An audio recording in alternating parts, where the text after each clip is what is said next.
guys, you're watching Geeks Assemble, and today we're going to do another Cornetto trilogy. We've done Hot Fuzz, Shaun the Dead, and now today we're doing World's End to finish off the Cornetto trilogy, but also not.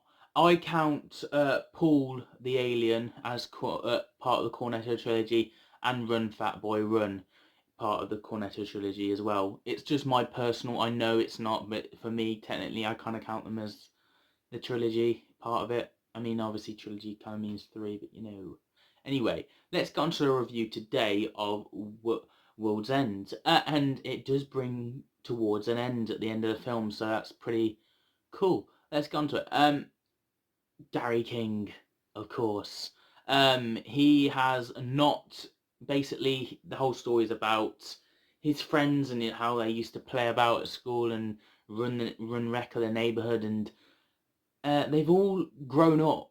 They've all got jobs. They've all got families. They've all got this. They've got that. And they've all done well of themselves, apart from one, Gary King. He has pretty much stayed the same.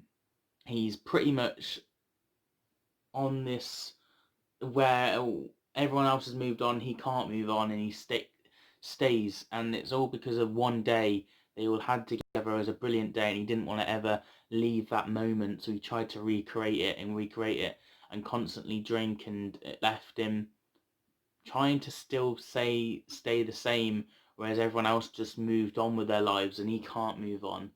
And yeah, it's kind of about that. It's borderline on the essence of depression in a way, you could say.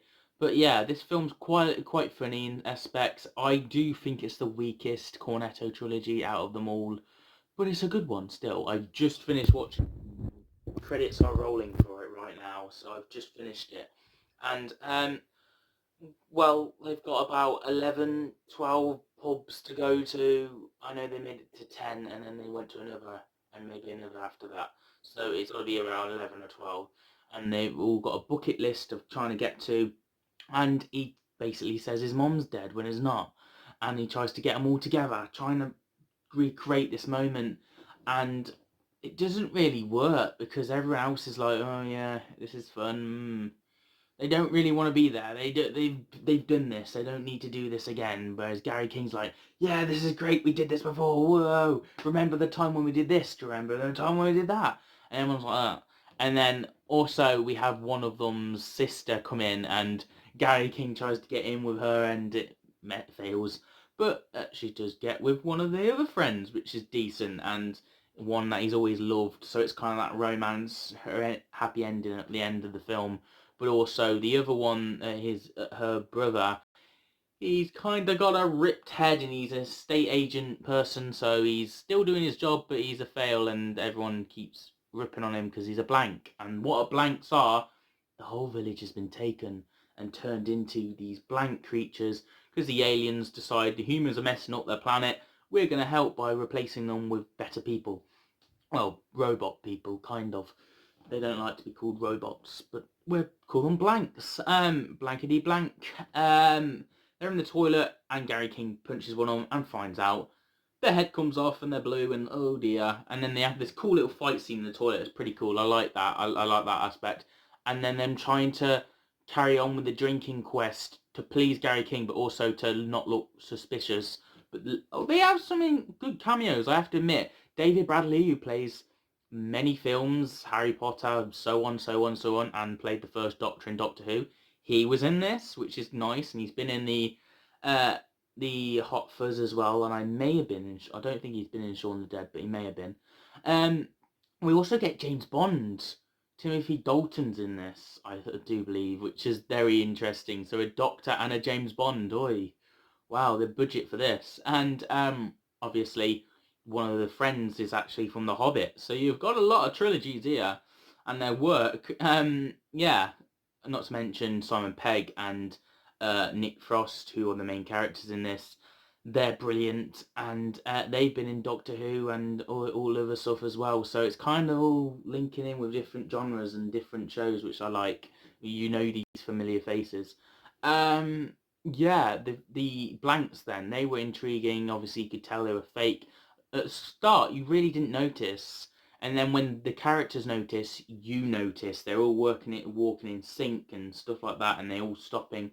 You really notice, like, oh, the village is definitely different, and these people are different. So yeah, I like that. And of course, in the World's End, what the pub's called and what the film's called, the pub World's End, he doesn't get his last drink because they're all fighting and stuff like that, and then it comes down. And they have a decision with these aliens, and they confront it, and then the alien's like, fuck it, we're off. And just and goes, and you're like, well, that was the weird, kind of a cop-out, but kind of funny way to end the film. But then everything starts to malfunction and blow up, and they just survived. Our main characters, well, the ones that are left, just survive. And the world, just all technology just goes because of the massive explosion, wiped out all technology and sent the world to chaos. So, good-o! Definitely is the World's End. There we go. But yeah, this film, I would give it a 7 out of 10. I think it's alright. Yeah, I definitely watched this one the least out of all the Cornettos, and the Cornetto flying by at the end was quite a nice little touch as well. But yeah, that's my thoughts. But I also do reviews not just on the Cornetto trilogy. I do reviews on Back to the Future, X-Men, Marvel, DC, Gotham, Lord of the Rings, Star Wars, Merlin, Doctor Who, James Bond, so on and so on and so on. So there's shows and movies for everyone. So you might as well subscribe because this channel's for everyone. Give this video a thumbs up, get the little bell and subscribe because we're trying to get to the channel goal. And I will see you guys around about every Wednesday and every Saturday. I really upload a video, so at around about 12 o'clock. So yeah, stick around and I'll see you guys for another video very soon. Have a nice day.